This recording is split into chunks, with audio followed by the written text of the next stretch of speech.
Stanford University.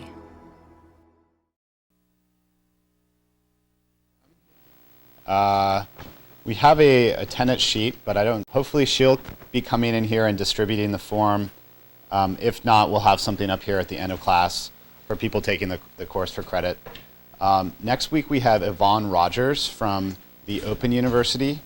Our previously scheduled guest, Magic Seth, will be speaking on April 8th, so you'll get to see your magic then. Next week, so Yvonne Rogers next week, and then I'd like to welcome Mike Frank from the School of Psychology here at Stanford, and welcome. Thanks. So I really appreciate you guys having me here today. I'm really looking forward to hearing some of your thoughts on this. This is the first time I've talked about this work to a computer science audience, and so I think already in our discussion over lunch I got a lot of interesting ideas and a lot of interesting comments. So feel free to speak up and ask questions if you have them. So what I'm going to be talking about today is the idea that numbers could be tools for thinking. And I'll be presenting some cross-cultural studies of numerical representations, and then the routines that go with them and help you use those representations to accomplish difficult tasks. So the general question that I'm interested in here is whether the form of a language influences the cognition of its speakers. And relevant to this audience, I think my hypothesis is that it does. And in fact, the form of a language influences speakers' cognition in the same way that the design of a tool influences the ways we decide to use it. And so what I'm going to be talking about today are design properties of number systems, and their lack, in fact, that leads to different consequences in the cognition of those systems users. So of course, you may recognize this problem as I'm posing it as a problem of the relationship between language and thought, sometimes known as the Whorfian problem, or even the Whorfian question.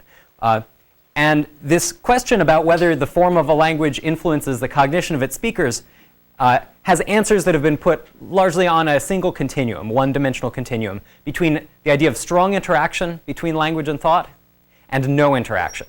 On the strong interaction side, we say that differences between languages cause fundamental and deep differences between the cognition of their speakers. On the other side, the no interaction side, we see that differences between languages maybe reflect but don't alter the cognition of their speakers.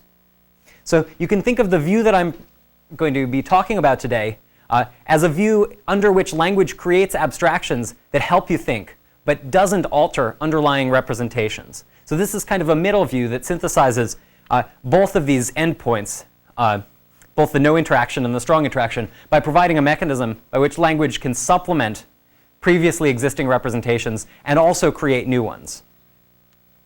So what I'll be using today as a case study is number. So I think in some sense it's obvious, but it's worth reminding ourselves of why number is such a great case study of this relationship. And the biggest reason why it's a great case study is because number is incredibly important.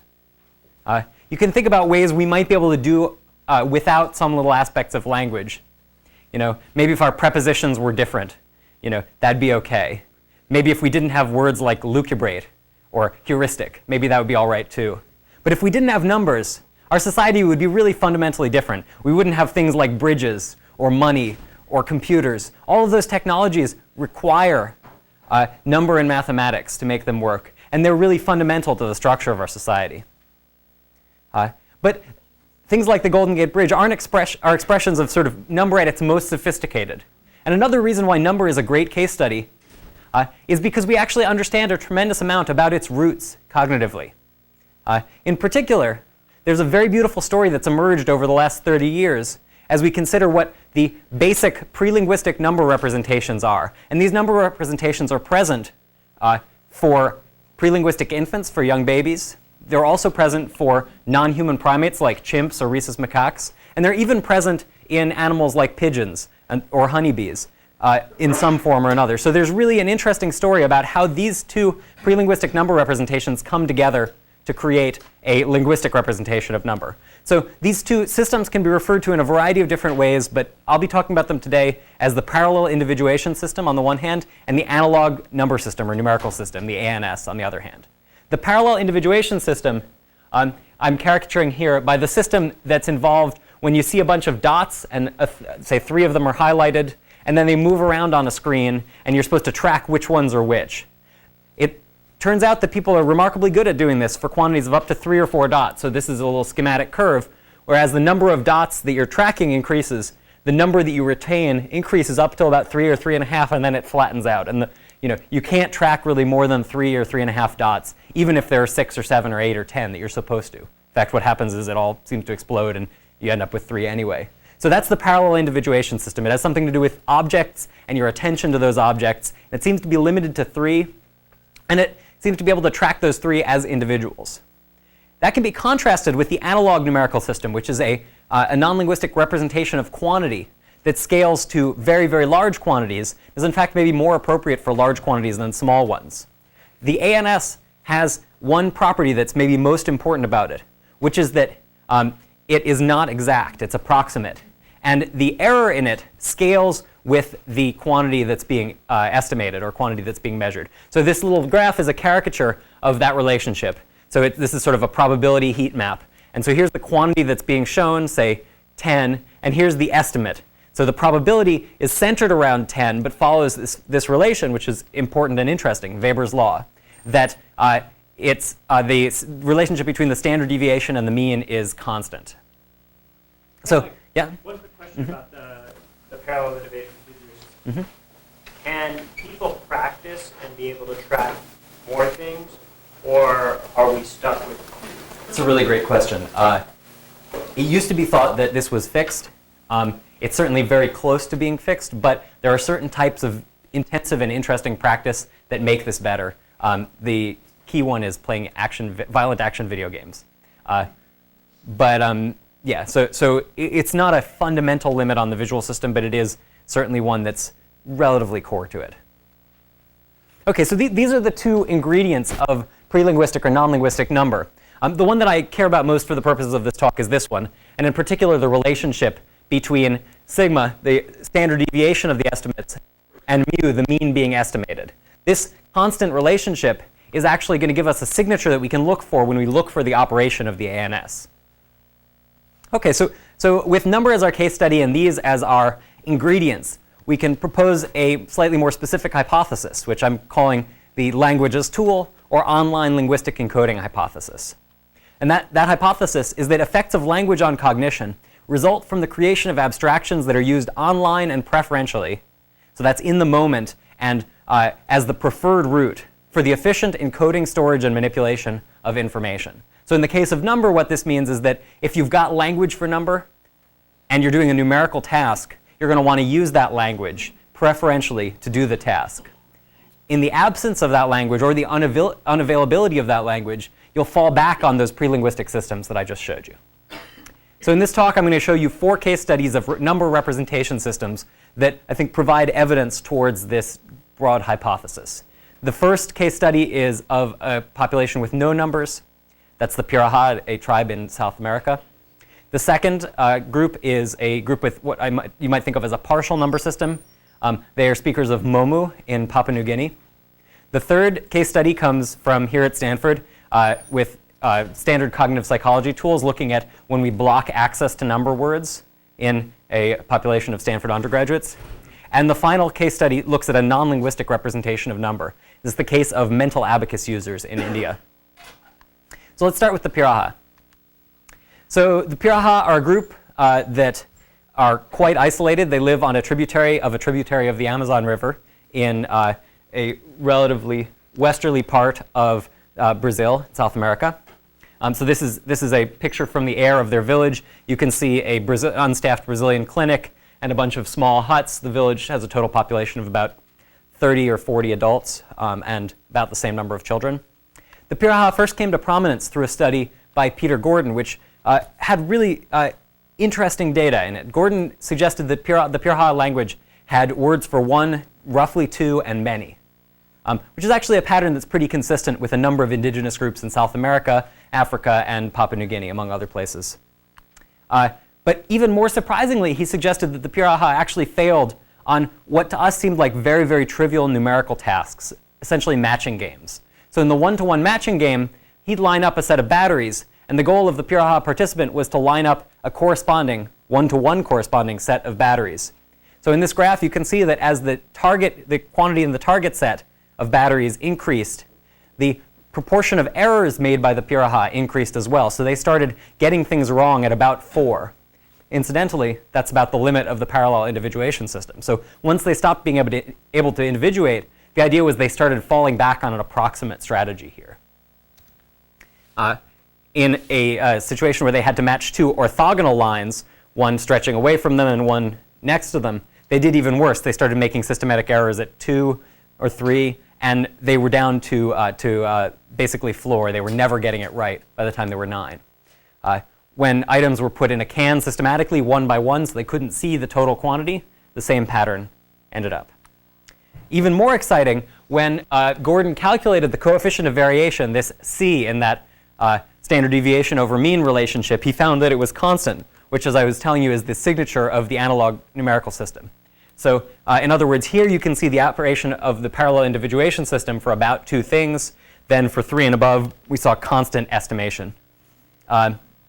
So this set of findings was really striking and could be interpreted in basically 2 ways: a strong Whorfian way and a slightly weaker Whorfian way. So the strong way says the Pirahā don't even get that quantities matter at all. They just don't even know that when you're supposed to be matching 2 quantities, you're supposed to be matching them exactly. The weaker way says, well, they get it, they just can't do it. There's something about these circumstances, they maybe don't quite understand the task, they want to do it, but they don't know how. So they get that an exact quantity is necessary, but they don't have the tools to make that exact quantity happen. So in order to resolve this issue, we went to visit the Pirahā. Here they are. This is actually when we're leaving, so they look a little bit sad to see us go. So this is most of the population of this village. And we asked these questions about the Pirahā numerical system and their ability to do these matching games. So the first thing we did was try to systematically understand what the nature of the number words was in the Pirahā language. And there we actually found something quite surprising. So when we placed spools of thread and said something like how much or how many is this, we placed them systematically, so there were 1, 2, or 3. We got a distribution of answers. So when there was 1 object, they said hoi. When there were 2 objects, they said hoi. And then when there are 3 to up to about 10, sometimes they said hoi, and sometimes they said bagisu. So these are the words that Gordon reported. And these data look something roughly like what he said: 1, sort of 2, and many. But we found something very different when we put down 10 spools and started taking them away one by one. At 10, they looked the same as when we were ascending. At 9, they looked about the same. 8, 7, and then at 6, they started saying hoi, which means that hoi doesn't mean 1. It means something like small or fewer or less than, but it certainly doesn't stand for an exact quantity, because by the time we got to 3, everybody was saying hoi. So in other words, Pirahā quantity words are relative. They don't have words for numbers. So there's no word in this language even for the quantity 1. And that's an interesting discovery, because it means that this is in fact the first documented language with no word for 1. Which makes it maybe, if anything, even a better case study of what happens when you try to do these exact matching games where what's necessary is 1-to-1 correspondence. So what we next did was we redid Gordon's matching tasks in a slightly more controlled way with a few more participants, basically trying to control some of the variability that was present in his original study, which, after all, he was doing as an explorer there, sort of without any language in common, kind of working in the village in the dirt. We had a bilingual translator and this nice study to work in and so forth. So we were able to do these tasks in a slightly more systematic way. And so here you can see a replication of this orthogonal match condition where we've put out 1, 2, 3, 4, 5, 6, 7, 8, 9, 10 spools of thread. This guy's looking contentedly at a set that he's put out, which includes 3, 6, 9 balloons. But note that I can't verify the difference between these 2 sets unless I count. And that's basically the point of this study, which is he can't count. And so he thinks this looks pretty much like that one, which is what I think too, until I deploy my language. Here's a little example of what these tasks look like in action. 4? Yep. So here's Dan Everett, our collaborator, who's bilingual in Pirahā. He worked with Pirahā over the course of about 30 years. And has spent 7 years continuous time down there.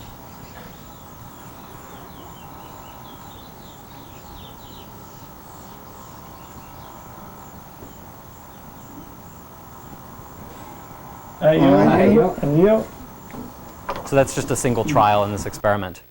And just to simplify things, I'll just show you the two endpoints of this set of experiments. In here, 14 Pirahā participants did this one-to-one matching task. And here's Gordon's data. And here are ours. So our data look pretty similar to Gordon's, but there's basically a little difference, which is that our participants did better. Essentially, they didn't start making errors at 3. In fact, they were basically error-free with the exception of one participant over the course of the experiment. If you do this kind of scatter plot, the way I did for the ANS, it looks a little different. There's no systematic spread of probability over higher quantities. And so just to show the coefficient of variation, this C in the standard deviation divided by mean equation, you see that's basically 0. Yes? A question about the experimental setup. Were the participants not allowed to physically handle the markers, as in do a one-to-one matching while going through the... So they were allowed to manipulate their own set, but not our set. Okay. In the one-to-one matching task, we actually put out our set in a row, and then they basically just put them out right next to the other set. So they were able to select a strategy that allowed them to make a one-to-one match. In the nuts in a can task, though, their response was exactly the same. They put out a row, but we were putting objects one by one into a can. And there you see this increase in spread with increase in quantity. You see, exactly like Gordon's task, a decrease in performance commensurate with the increase in quantity. And you see, importantly, a constant coefficient of variation there. So this signals the use of the ANS. So unlike Gordon, when we looked at with a larger sample, what we saw was the dissociation between the one-to-one matching task and the nuts in a can task. In other words, what we interpreted this to mean is that the Pirahā were able to do the one-to-one matching task when they had time and a good setup and an easy way of making these correspondences.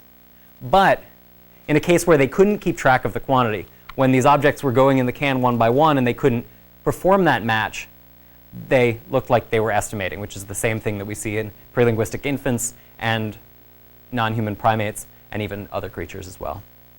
So in other words, without words for number, the Pirahā are able to reason about quantities, they just can't count. They can't keep track of quantities using language, and so what this points to is a view of number words as a medium for storage and manipulation of quantity. Oops, my outline's wrong. I'm actually going to go on now to the partial number system of Momu. So it's well known that there's a wide diversity of counting systems in Papua New Guinea. And there are all kinds of them. I just wanted to point out, too, to show you some of the variation that exists in these number systems. Some are incredibly sophisticated. So for example, in Nen, there's a base 6 system, which is based on the arrangement of yams into these flower-like arrangements. And this is a very important part of the culture for speakers of Nen. So they actually will create flowers like this, and then flowers of flowers. And they have a word for that, which is 6 to the 2, or 36 yams. And they create flowers of flowers of flowers, 6 to the 3, all the way up to 6 to the 6. So they have a language which is base 6 and contains a consistent vocabulary up to a very large quantity. So this is a very sophisticated recursive count system that is used in a particular part of Nen culture and really plays a large part of in their sort of economics and numerical housekeeping. There are also other very interesting systems that don't have the same recursive component, but still have many uses in the culture. Like in Ocampson, there's a body counting system where you count 1, 2, 3, 4, 5, 6, 7, 8, and so forth, up around the head and back down the other arm. There's very beautiful work by Jeff Sachs looking at how this Ocampson count system has been manipulated now that users of it actually need to do arithmetic. So there are a bunch of different representations that are spread out throughout the incredible linguistic diversity of Papua New Guinea. For my purposes, I was very interested in a particular part of this diversity, which is the transition between partial count systems that are really only have a fixed number of count words, and those that are recursive and can potentially count to infinity. Because that's one really important part of the, for example, the English count system, which is that it's potentially infinite, and so allows us to deal with quantities of very, very different orders of magnitude. In order to look at that property, we looked at the language Momu, which is a counting system in flux, as it turns out. So Momu, this is Papua New Guinea. So it's the one side of the island of New Guinea. You can see here is the city Vanimo, and here is Mori, which is the area in which Momu is spoken. So it's in the northern part of the country. Momu had previously been reported to have a very interesting count system, which was limited to 6, but still recursive in its structure. So it's an extremely simple count system, but it had an important property. So in order to count in Momu, you would say 1, 2, 2, 1, 2, 2, 2, 2, 1, and 2, 2, 2. And that's how it had been reported in the linguistic literature. So I thought this is very cool and kind of crazy. There's this number system which has this fundamental property. It's got this recursive structure in it, but it's also fixed at the quantity 6, and it's really just not so good at its purpose as a number system. It just seems like a really kind of a partial number system. So together with a collaborator, Tom Honeyman at the ANU, the Australian National University, we conducted a bunch of studies, starting with an elicitation study like we did with the Pirahā. And to our surprise, we found that the Momu count system was even more interesting than we had thought before, in the sense that it's really in flux. It's changing as we look. Some participants think Momu is a limited system. They count, so these limited counters count 1, this person counted 1, 3, when we put down 1 and 2 objects. This person counted 1, 2, 3. So they said faskane for 1, tianabem for 2, and tianabem uf for 2 and another. Or nubum uf is another way of saying this. Some people had these very idiosyncratic, interesting count systems that didn't line up with anything we could figure out. So this person said 1, 2, 2 and another, 2 and another, 2 and another, 2 and another, 2 and another, 2 and another, which is really 12. So it's hard to decode exactly what's happening here. This person used some strange strings of like a hand plus an arm and some other stuff, so maybe he was thinking about a different system altogether. And then there was a subset of our participants that counted in a very consistent way and actually implemented a pair strategy that was recursive and went well beyond the 6 that we had talked about and had been previously reported. So for example, this guy said 1, 2, 2, 1, 2, 2, 2, 2, 1, 2, 2, 2, 1. So he's made an error here. He said 7 for 6. But then he corrects and says 7 for 7, 2, 2, 2, 1. And then for 8, he makes another error. He says 2, 2, 2, 2, 1, and so forth. So there's very interesting variation here. And what it looks like, in fact, is that this number system is in transition between something like a truly limited 1, 2, 3 or 1, 2, many system and one that's much more recursive. Who are the people who are doing this? Is it like young people doing the pair-based thing and older people doing the other, or people who have more contact with the outside world, or are there any patterns that you found that... That's a great question. There's no very clear pattern. It seems like the 2 most proficient pair counters are 2 older males who may have learned this before folks started going to school, at least for a grade or 2, in the national language, Tokpisin. So it looks like the pair-based strategy may be, it's possible, an artifact of sort of extension of the Momu system. I mean, this is speculation, but an extension of the Momu system by people who knew that you needed a recursive number system but didn't have one in the language. But the historical reconstruction is maybe hard or impossible, but that's certainly one thing we're thinking. Even more interestingly, we saw tremendous individual differences across a range of tasks. So here what I'm graphing is for a speaker with this 1, 2, 3 system, how they performed in a number of different tasks. So this is a matching task in which we put down quantities and had them match them, much like the Pirahā ones. Here is a set of arithmetic tasks where we told them take 6 and now take away 4. How many do you have? This is a verbal arithmetic task. Here are some Momu counting tasks. So if you have 4, add 1 to it. Now, what's 1 more? So unsurprisingly, this person doesn't get any of them right because they don't seem to believe that there are more numbers above 3. And here is their performance in Tokpisin numbers. So they aren't able to do anything with Tokpisin numbers. Here's an idiosyncratic counter who's performing certainly better than this guy, but making tremendous numbers of errors on each. And then here's our best pair-based counter is actually perfectly accurate at the matching tasks and at these other tasks, and is using this recursive system that has been invented in a part of this community to do the tasks. So we're really in this flux moment where some people have language and are able to do tasks, and others don't have language and can't. Yes? Fully bilingual in maybe 2 different languages, one where the counting was easier, and then also in Momu? Yeah, so all of these speakers use Talk Piscine on a day-to-day basis. They primarily communicate in Momu, but they do have competence in Talk Piscine. And many of them were able to count in Talk Piscine. You can see this guy's doing quite well with Talk Piscine tasks. They all had very little formal education, at most 1 or a couple of years, some none. So another interesting feature of this data set that we're just starting to understand is that even though these participants in theory know that there is a count system in Talk Piscine, they still aren't totally able to use it to get the job done, and they rely on the Momu system. Yeah. Talk Piscine is primarily a trade language, so you're actually going to get transactions happening across that boundary, whereas Momu is more for plan language and communal property language, where you don't have to do the kind of transaction analysis. Or were you seeing a difference across those usages as well? Because the use cases are quite different. That's a great question. We don't have those data.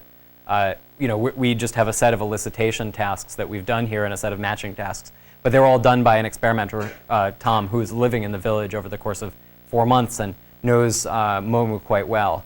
So we didn't do naturalistic observation of what's happening in matching, or in money-based tasks in transactions. Some anecdotal evidence suggests that in a lot of these groups, there are more problems than you'd expect in transactions in Talk Piscine. That is, you really see kind of grave arithmetic errors going unnoticed. That's correlated with a lot of things, right? The level of formal education is extremely low, and the level of comfort in Talk Piscine using the numbers may be lower than you'd want. So there's a lot of stuff going on in this data set, in this cultural sample. We don't know quite what's going on yet, but what I think is at least a fascinating first step is seeing how incredibly heterogeneous the linguistic representations are. Yeah. Did you give many multiplication tests? No, many. Well, I'll tell you why I'm asking. I see hidden prime numbers floating around, but that's not too surprising. But it's possible that they latched onto that. No, that's anyway, extremely. At some point, you may want to keep that on your list of things to turn. It's extremely interesting. I mean, a lot of what we did here is quite limited by the fact that we didn't want to embarrass our participants, and they found these tasks incredibly difficult. So we had to stop in a lot of cases because they would just say, I just have no idea how to do this. So. Then you have the numbers across the head, whatever. Why not be 30? Has 5 in it, 1, 2, 3, 5. So anyway. There's some really interesting things. A bunch of these count systems that use the body have different limits, and many of them are actually prime base 23s and so forth. Yeah, there's very interesting stuff going on. Look at the math more carefully. Yeah. Okay. So, well, here, I'll actually show you this video. It'll take only a second. I think this is a very cool little demonstration of a pair-based strategy in action. This is somebody who is counting 8 in Momu. So Tom has put down 8 zip ties here, or he's about to put down the 8th. And see, I can't count to 8 either. And then the participant is going to count. And notice how the participant uses the linguistic string. He's saying tianabem, which means 2, 4 times. But notice how he groups those 2s into 2 4s. So here we go.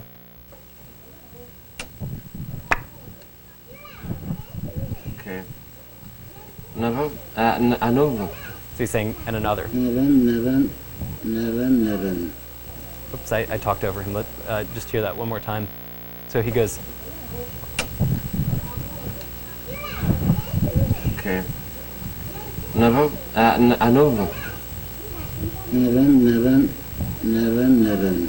So listen to that prosody. He says nabum nabum, nabum nabum. He is taking off pairs in his head, and he's subgrouped them into 4s. So he's got a productive, essentially base sort of intuitive base 2 prosodic strategy happening there. He's counting to 8 in a language where counting to 8 is a big deal. It's hard, and he's come up with a way to structure the way he says these words in order to encode the quantity.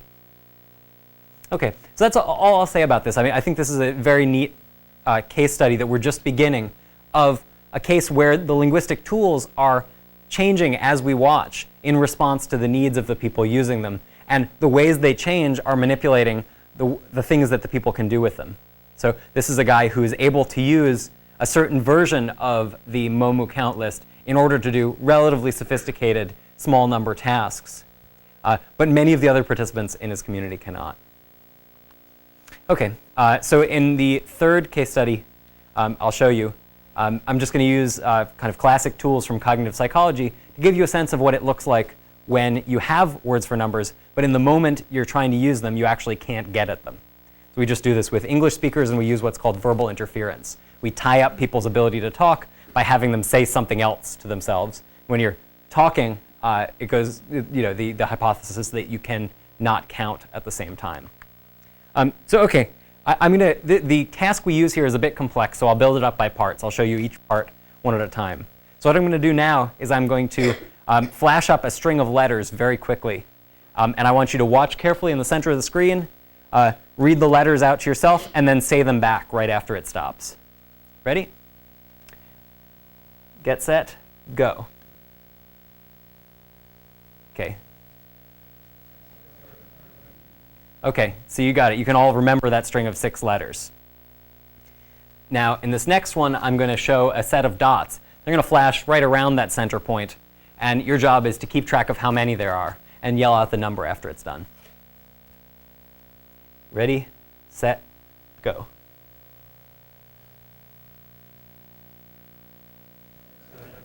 Awesome. You guys can count. So now we're going to try this demo. If it doesn't work, I'll tell you why in a second, but let's give it a shot. So now what you're going to do is I'm going to flash those letters. Then I'm going to flash the dots. Then you tell me how many dots there are. And then if you're still alive by then, tell me how many, what the letters were. So on your mark, get set, go.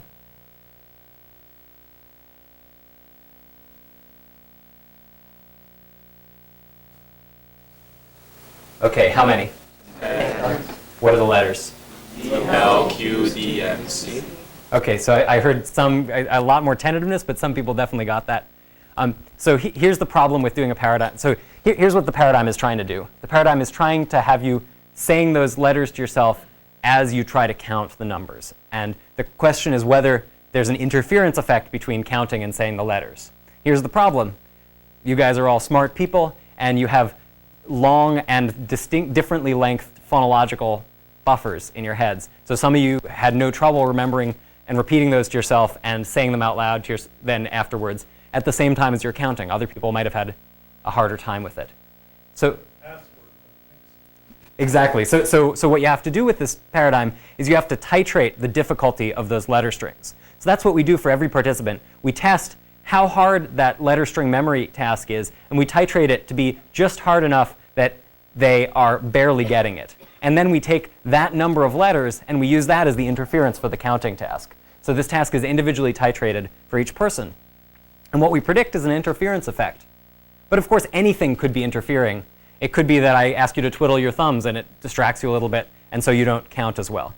In order to get around that, we do a spatial analog to the memory task. So in this task, we flash a set of locations in the grid at the same timing as the letters, and then we flash a bunch of dots. You have to keep track of the quantity of the dots, and then you have to re-input the locations in the grid. So I'll just show you what this looks like. You don't have to keep track of anything.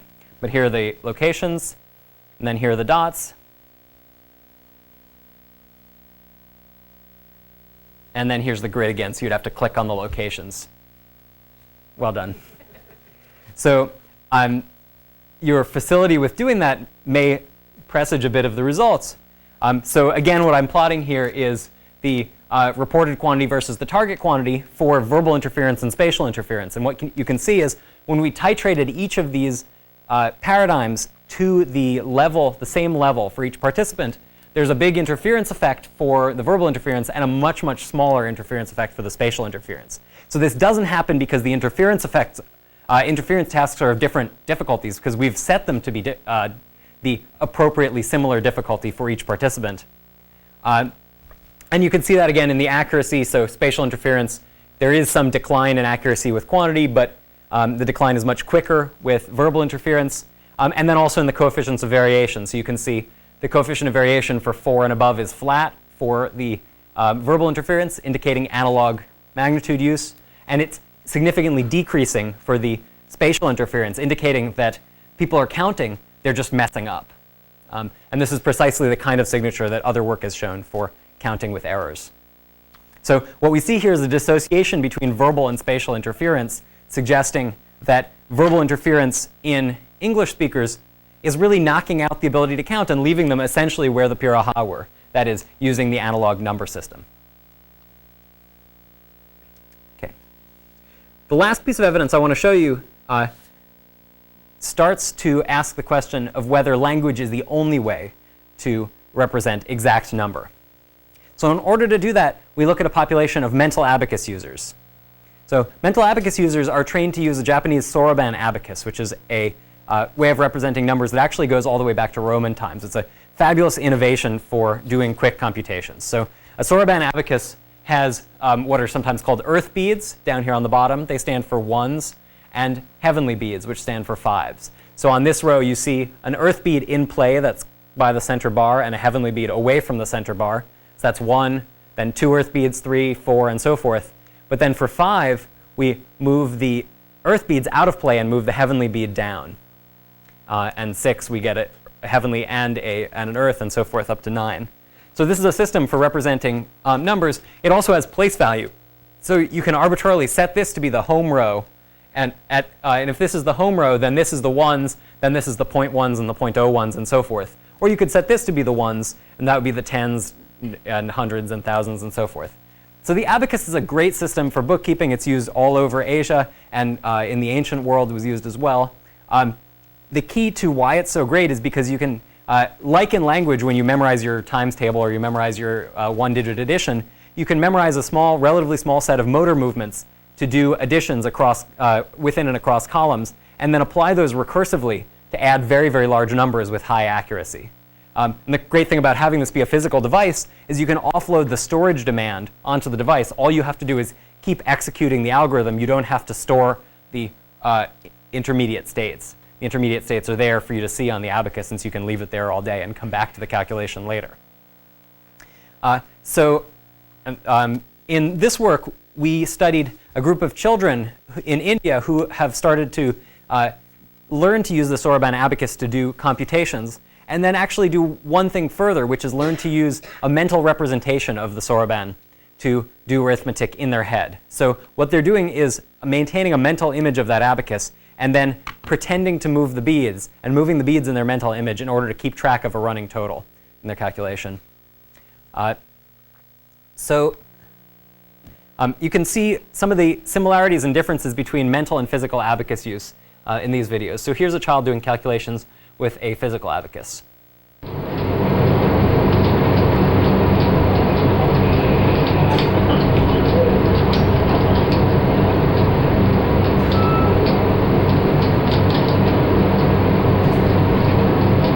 And here's him doing a similar calculation on a mental abacus.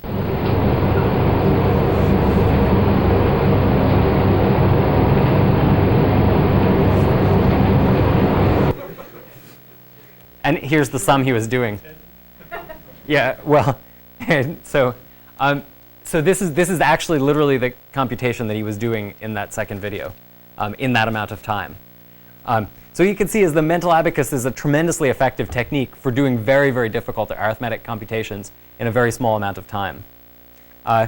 Across a very large sample that we initially tested, we saw interesting and sort of systematic relationship of mental and physical abacus. So what I'm plotting here are speed and accuracy on problems like this. So in the domain of mental abacus, you see that participants are largely very quick, but they also make a lot of errors. Essentially, this mental image is hard to maintain. It fades quickly, and if you don't get the problem done by the time it fades, you can be off by a lot. You can make very, very big errors. In contrast, the physical abacus has a much tighter distribution of participants. Most participants are quite accurate with it. When they make mistakes, the mistakes are generally smaller. But they're also slower. So the best mental abacus users are better with mental abacus and faster. But the vast majority, there's a lot of variation. So we know a whole bunch about the mental abacus thanks to studies by Gyu Hitano in Japan in the late 70s and early 80s, and Robert Stigler in, Bob Siegler, James Stigler in Taiwan in the 80s. So through that body of work, we think that mental abacus is represented as a mental image of the abacus. It really is mental imagery. So they're imagining something that looks very much like an abacus and storing numbers on it. So expert abacus users, mental abacus users, have a larger digit span than average because they can store the digits on their mental abacus. And they make errors that are consistent with a mental image of an abacus. So they make off by 5 errors, they drop columns, and these are all things that you don't see when you see the errors of sort of standard linguistic arithmetic methods. But what we wanted to ask is about the systematic relationship of mental abacus representations to language on the one hand, to motor representations on the other, and on the third hand to spatial representations. So remember, in our English-speaking participants, we saw a dissociation where spatial interference didn't do that much, and language interference really made a big difference to number representation. We predict the opposite in this case. So in order to look at these abilities, we did what we call an adaptive addition paradigm. So an adaptive addition paradigm gives participants addition problems, which then ramp up and get harder and harder as they do well, or get easier as they do poorly. So it tries to calibrate the difficulty of the addition problem, in this case just the number of add-ins within a given time, to the skill of the participant. So I'm going to flash some numbers for about 10 seconds, well exactly 10 seconds, and your job is to add them up, and as soon as you get the answer, yell it out. So on your mark, get set, go.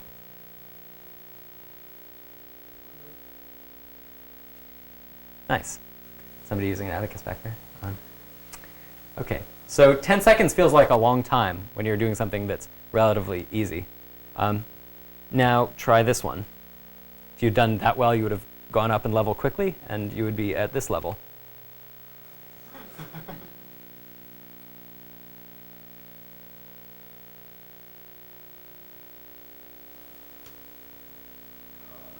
So 10 seconds actually feels very short when you're trying to do something that's that hard. So what we did is we ran our participants on this adaptive addition paradigm, but we did it 4 times for 5 minutes each. The first time they just did it. And in fact, most of them maxed out at that level you just saw there. I set the font too big, and they could only go up to 8 add-ins, and they all got there, or nearly all got there. Second time, we had them do a simple motor interference task. To interfere with this manipulation of the abacus beads, we just said, tap your fingers like this rhythmically. And when you're done with the addition problem, type in the answer and start tapping again. We also had them do what's called a verbal shadowing task. This is a verbal interference task that is easy to teach to children. Basically, they listen to headphones that have the story of Alibaba and the 40 Thieves on them. And they just say the words of Alibaba and the 40 Thieves at the same time as they hear them. So they say, Alibaba was going to work, and he... So they're just repeating what they hear. And that sounds kind of weird, but it's actually very easy to get used to. Even these 7, 8, 9, 10-year-olds could do it quite quickly. In the fourth condition, we actually had them do both of these two things together. So they were saying, Alibaba and the 40 Thieves were going to, and putting in the answer to an addition problem. So we think that this is a really demanding test of their abacus ability if they're able to do complex arithmetic problems even while they're doing 2 simultaneous interference tasks. Did they just think you were nuts? Yes. We have some wonderful video of these 10-year-olds saying, "Sir, this is very challenging."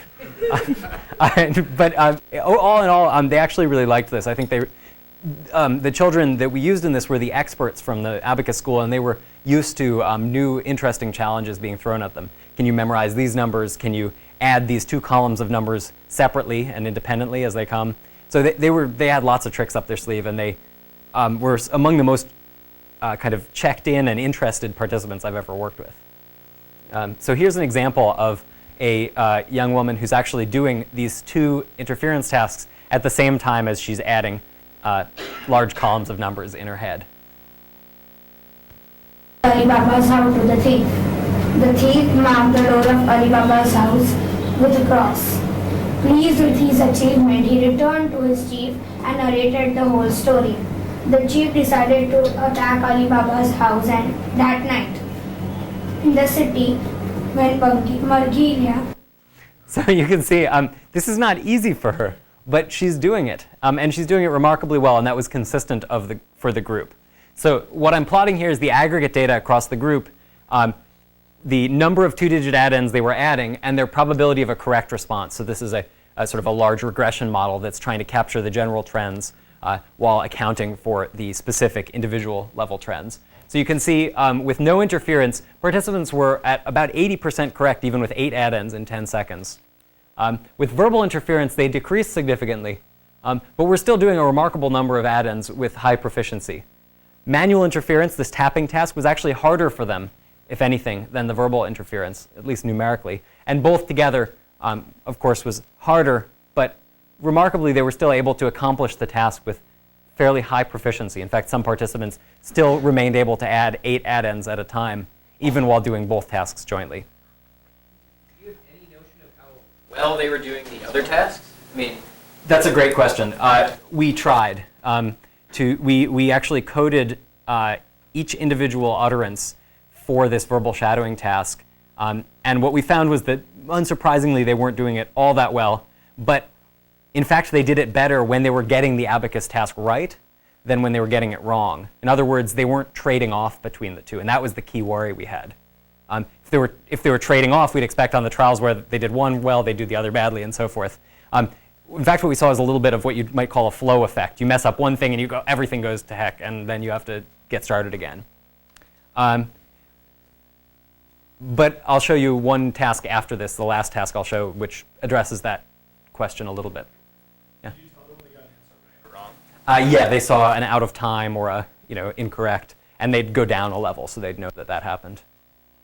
You know, the kind of cognitive interference, I have a long-standing student kind of work that Steve Cosman does with mental ease. Yeah. I don't know whether that term is still involved, but it strikes me that tapping your fingers doesn't really present much of a cognitive load to that visualization. Not at all. It's purely just noise in your motor system.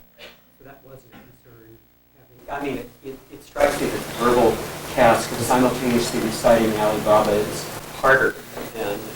And I think that makes the result, in fact, even a little bit more striking, that just tapping your fingers did more to impair performance than... So those are... I see. So there's actually a decrement in the curve that's greater for verbal interference for manual interference than for verbal interference. But I agree, these tasks are unmatched, and that is fundamentally an issue with this study. Let me show you the control data, and then I'll show you one that I think slightly begins to address some of this issue. I think the result becomes more striking when you compare this to American college students. So who are getting profoundly whipped by a set of 8-year-olds. So in particular, not only is the intercept term very, very different for this group, but you're also seeing an interaction that the verbal interference task moves the moves the curve tremendously, well, within the extremely limited range here. It knocks them down to not even getting 2-digit addition problems right all that much. Or all the time, and 3-digit almost never. But the manual interference does nothing. You can tap your fingers and add just fine when you use language. But we had a number of issues with this task. I mean, already we're stressing these 8-year-olds considerably, so we couldn't get too sophisticated, but we still tried to use a little bit of the kind of adaptive paradigm, the sort of adaptive titrated paradigm we did with the adults. So we did this in one further experiment where we contrasted spatial and verbal interference. And the way we did this was we used interleaved spatial and verbal spatial and addition tasks, or verbal and addition tasks. So it's much like the paradigm I showed you with the blue dots appearing in a grid. But you would see a location in the grid and then get an add-end, and see another location and then get an add-end, and so forth, on up to having seen 8 pairs of locations and addends. So we were titrating the 2 tasks together.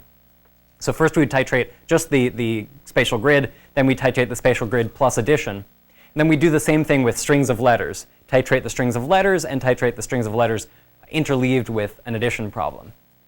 So the idea here is to address this question by having quantifiable interference tasks, as we did before, and also look for dissociation between verbal interference and spatial interference. And that's a bit of what you see here. So what you can see is the spatial task is actually extremely easy. And we quantified just how easy it is. It's this orange line. So participants are quite good at this up to 10 trials, which was our max. The verbal memory task was more difficult.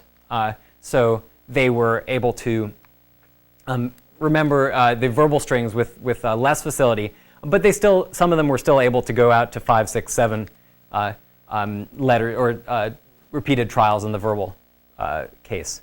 But when we convolved these with the addition task, what we saw was a tremendous decrement relative to the very easy spatial memory task. So the spatial memory task wiped them out just as badly as the verbal memory task did. Despite the fact that the spatial memory task was quite a bit easier. So again, we're seeing a dissociation between, but in this case, in the opposite direction as our English-speaking participants. So the English-speaking participants saw a greater verbal interference than spatial interference effect. We're seeing the opposite here, greater spatial compared with a verbal interference effect. And presumably that is because this representation relies on spatial resources, imagining this image of an abacus in your head as opposed to verbal interference resources. Yeah. That's a great question. So this research is in Gujarat. So we offered our participants the same story read by the same teacher in English, Hindi, and Gujarati. Most of them chose English, a few chose Hindi. Those were the languages that they'd gone to school in. Are the kids used to repeating prayers or something so that they may be less distracted by doing that? That's interesting. That wouldn't have been my guess. I mean, it's a possibility. It turns out this verbal interference. And the U.S. to put this. In their shadowing ability? I mean, the shadowing overall is much worse. Use the prayer, you probably can use that as a background task while you're still doing other, although it's supposed to make you focus. If you're not used to prayer, then you probably have, unless you're used to TV or whatever. Yeah, I mean, that's tuning out TVs. It's an interesting question whether that's true and whether there are individual variations depending on the way you use verbal material. When you look at the absolute level of performance for these children, unsurprisingly, they're not that good at the shadowing task. The shadowing task is a challenging task for them. So it's not just that they're great repeaters of material. And the shadowing task differs from repeating memorized material, you should note, because you do have to be actively processing, at least at some level, the material you're hearing. In contrast, the English speakers are actually quite good at the shadowing task. It's just that they can't do math while they're doing it at the same time. And maybe that shouldn't be surprising to us after the examples we've looked at here. So let me just wrap up before I take other questions. Just to summarize this work on mental abacus. Mental abacus is a self-consistent system for representing exact number. And what I've shown you is some evidence that it relies on visual or spatial rather than linguistic resources, and uses these column-based representations of essentially an image of an abacus to keep track of exact number. In other words, what this example may show us is that perhaps exact number isn't only represented in language.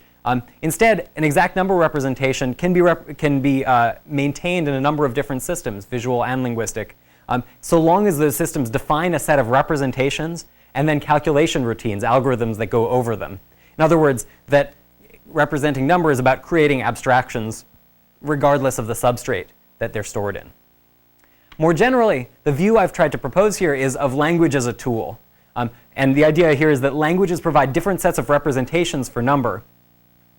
And then these representations have a variety of different design features from, well, the Pirahā who don't really have any words for exact number, but have a couple of relative terms that allow them to use quantity representations in their language, to the Momu language, where there's actually a novel representation system being built kind of ad hoc by certain speakers, up to an example like Roman numerals, which is great for addition but terrible for multiplication, or the Arabic numerals, which are great for both addition and multiplication. So these design features make languages more or less suited for the development of efficient and flexible routines.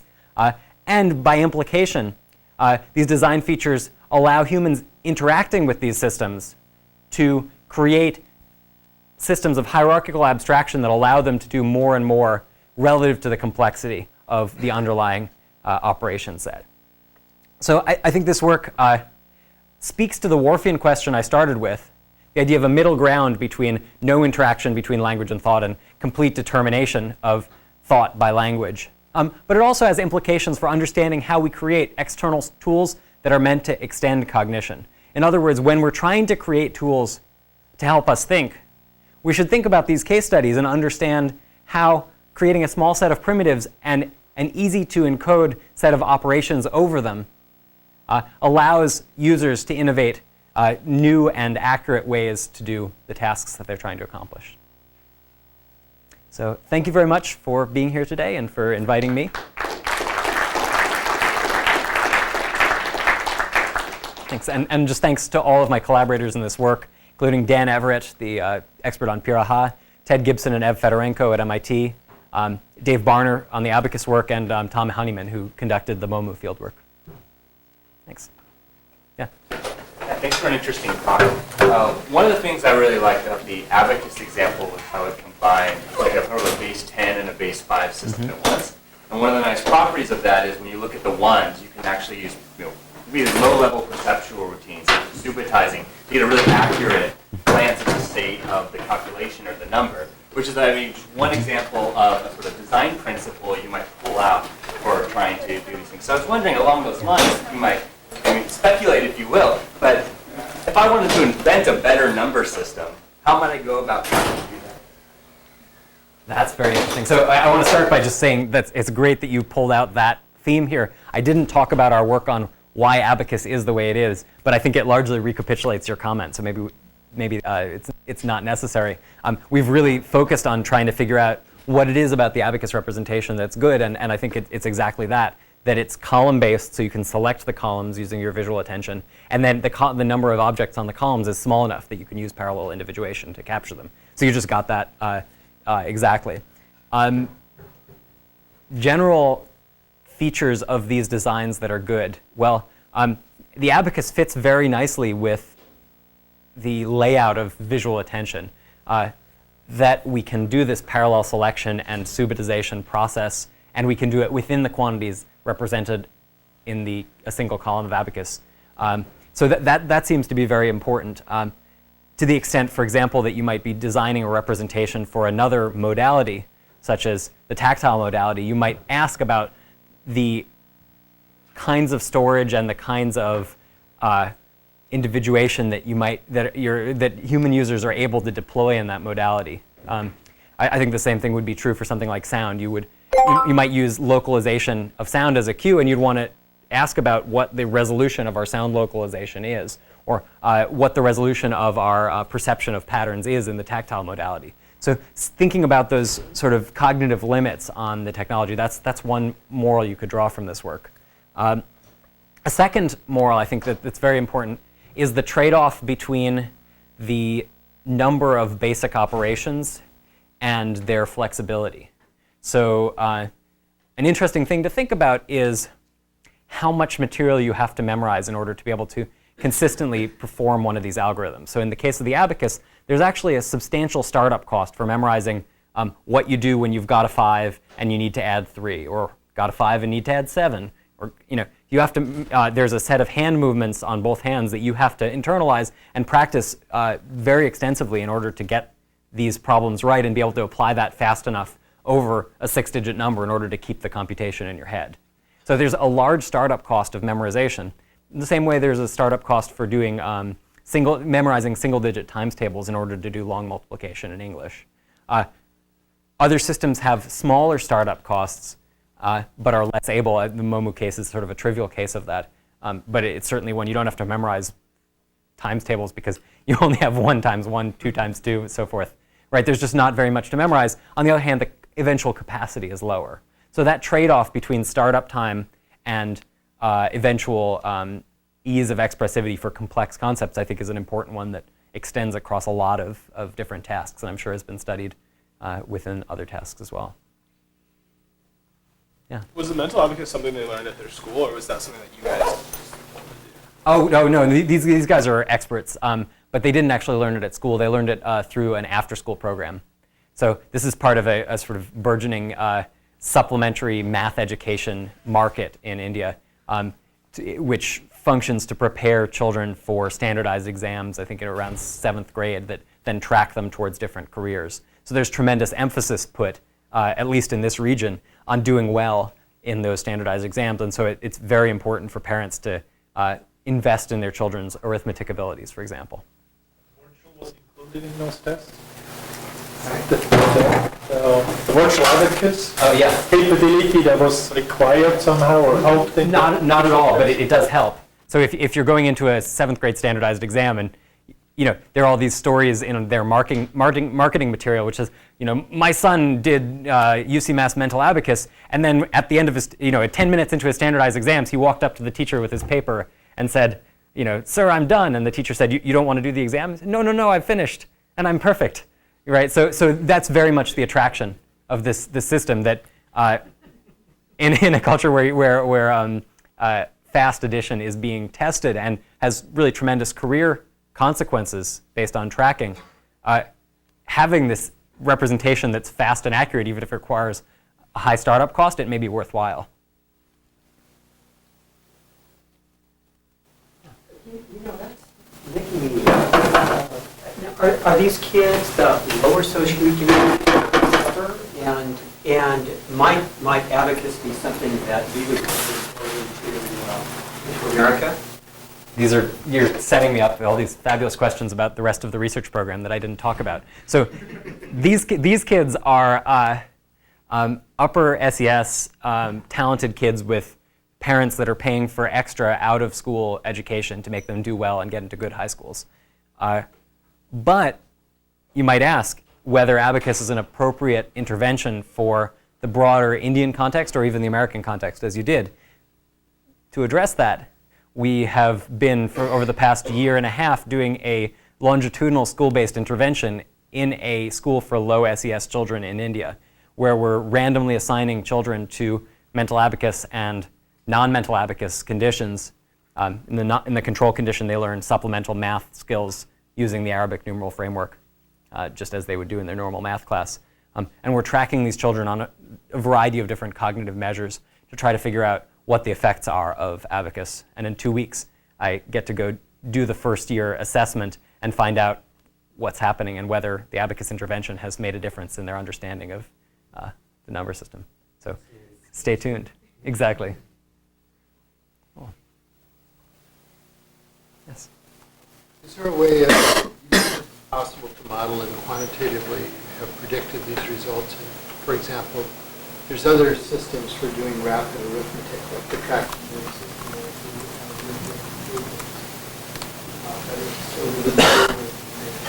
So you could presumably record training students and predict which system would be the best, or indeed optimize a new system.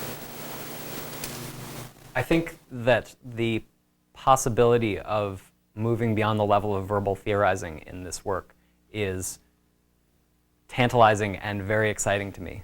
I don't know how to do it.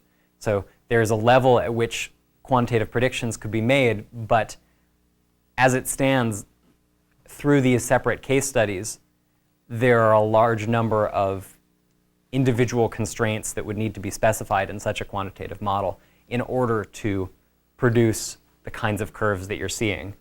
So I worry that without more data in a single case study, we'd have a hard time reducing the degrees of freedom enough to provide quantitative fits that would convince anybody.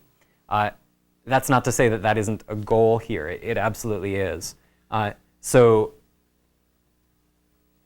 the development of a model of, let's call it representation and algorithm learning, that could be applied across a variety of representations and make predictions for the consequences of those representations, that's, I think, a really important goal here, and it's one that I'd love to pursue. Our modeling frameworks are only barely sufficient for the first parts of that task. So there's a lot of development that needs to go into that goal, but it's certainly a really important one for the future.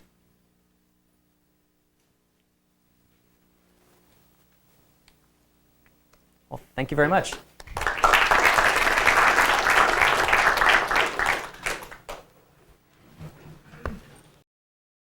For more, please visit us at stanford.edu.